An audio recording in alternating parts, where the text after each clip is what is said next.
The Red Cross has registered hundreds of Ukrainian prisoners of war who left the besieged steelworks in Mariupol.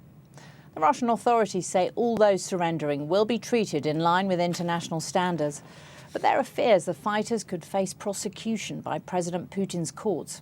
From Moscow, our Russia editor Steve Rosenberg reports.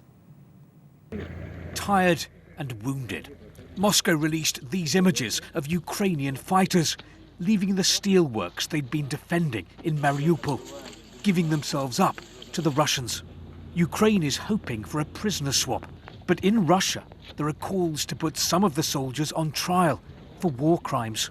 They are killers, they are criminals, but we give them medical care. But your country invaded Ukraine with more than 100,000 troops. That's aggression, isn't it? No, it's not an aggression. It's not an aggression. Don't bully us. Moscow tries to justify invading Ukraine with a false claim that it's gone in to fight Nazis. A war crimes trial could shore up an unconvincing narrative.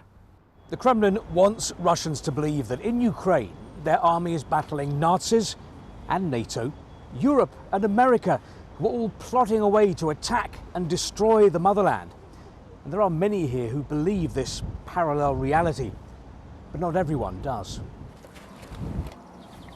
Dmitry Skurikhin admits that his country, Russia, is the aggressor.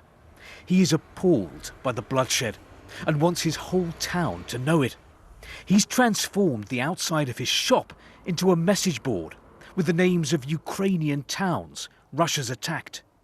Kherson, Irpin, Kiev.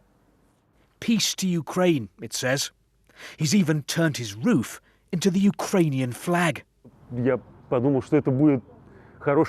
thought this would be a good way of getting information out, because for the first few weeks of the war, our people didn't know what was happening. They didn't know that Russia was shelling cities. Some don't want to know. Traitor has been graffitied on Dmitry's door.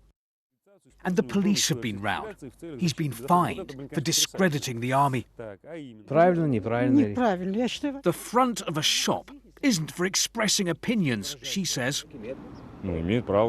He can say what he thinks, says Anton.